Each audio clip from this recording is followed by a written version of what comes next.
Em geral, entendemos que o que pode gerar hostilidade, violência, agressão entre grupos são suas grandes disparidades, as suas grandes diferenças, não é mesmo?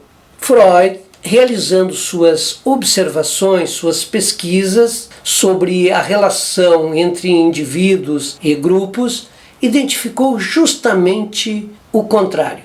Ou seja, é nas pequenas diferenças, nas pequenas disparidades entre eles que a hostilidade, o ódio e a agressividade se estabelecem e é muito comum. Freud denominou este fenômeno de narcisismo das pequenas diferenças. É sobre este tema que nós vamos tratar neste vídeo.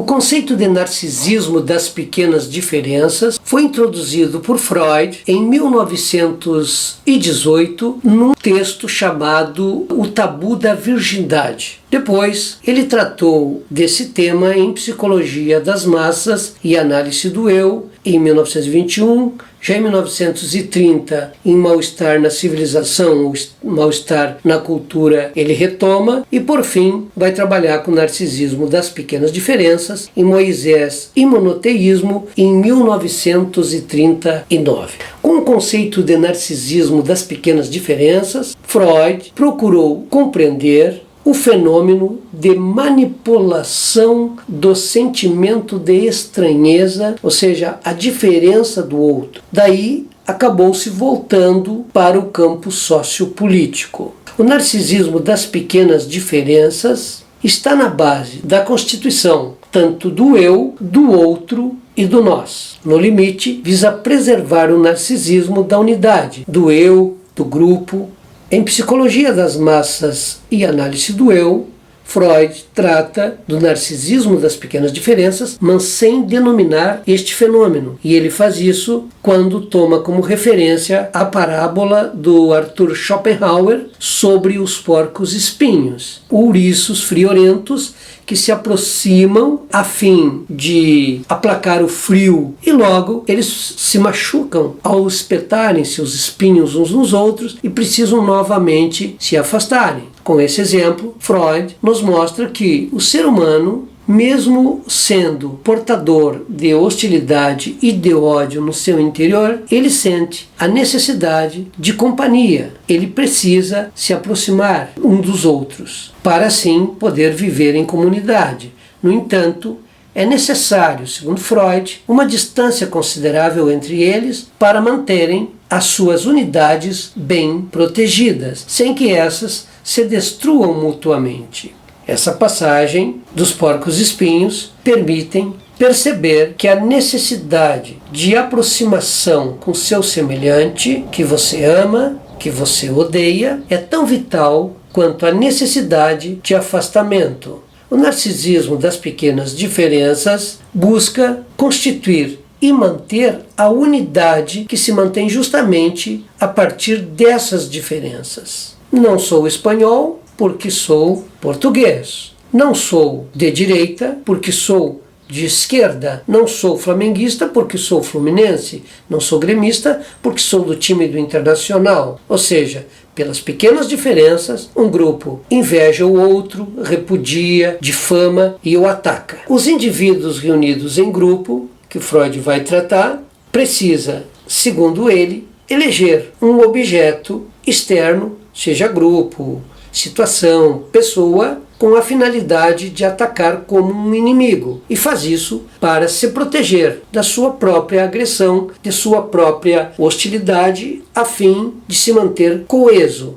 Então, com base no narcisismo das pequenas diferenças, podemos pensar em questões que abrangem diversos patamares que vão desde uma simples tensão, uma simples discussão entre vizinhos, familiares e outros grupos, até o extremo do extermínio daquele que é considerado diferente, estranho a nós, como aconteceu com o povo judeu na época do nazismo. No Mal-Estar da Civilização, de 1930, Freud retoma e analisa este tema do narcisismo das pequenas diferenças no capítulo 4. E ele formula a tese sobre a dificuldade que os seres humanos apresentam em abandonar a satisfação da inclinação à agressão e à hostilidade contida neste tipo de narcisismo. Foi aí que Freud estendeu o conceito a relações grupais, como é o caso da comparação da rivalidade entre aldeias vizinhas. Freud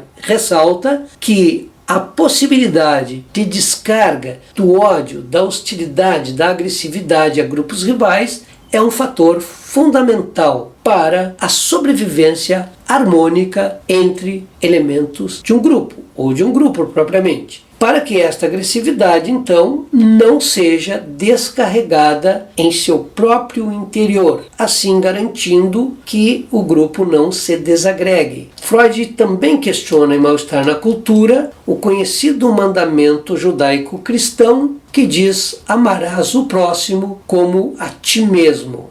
Ele vê, em contrapartida a este mandamento, a tendência do ser humano à maldade, à agressão, à destruição e à crueldade. Essa carga agressiva também faz parte do outro, do semelhante. O ser humano, como diz Freud, tende a satisfazer no outro sua agressividade, a explorar seu trabalho sem compensação, é assim que ele diz, a utilizá-lo sexualmente sem seu consentimento, apropriar-se de suas posses, humilhá-lo, causar-lhes sofrimento, torturá-lo e matá-lo. Como diz Freud, tomando aquela máxima do Thomas Hobbes, o homem é o lobo do homem. Por fim, em Moisés e Monoteísmo, de 1939, Freud volta a usar o termo narcisismo das pequenas diferenças ao tratar do antissemitismo. Nota-se aí que o ódio aos judeus basicamente está relacionado com a circunstância de que a maior parte deles vive como minorias entre os outros povos.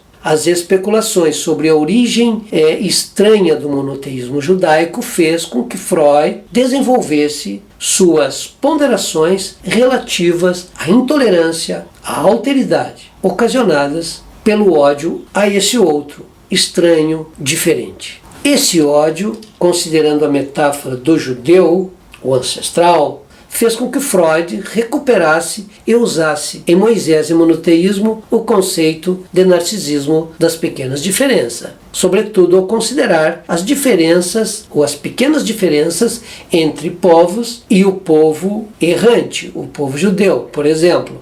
Daí, Freud pôde identificar que a intolerância e a agressão a populações se exterioriza com muito mais intensidade diante das pequenas diferenças que os caracterizam do que as grandes e fundamentais disparidades ou diferenças.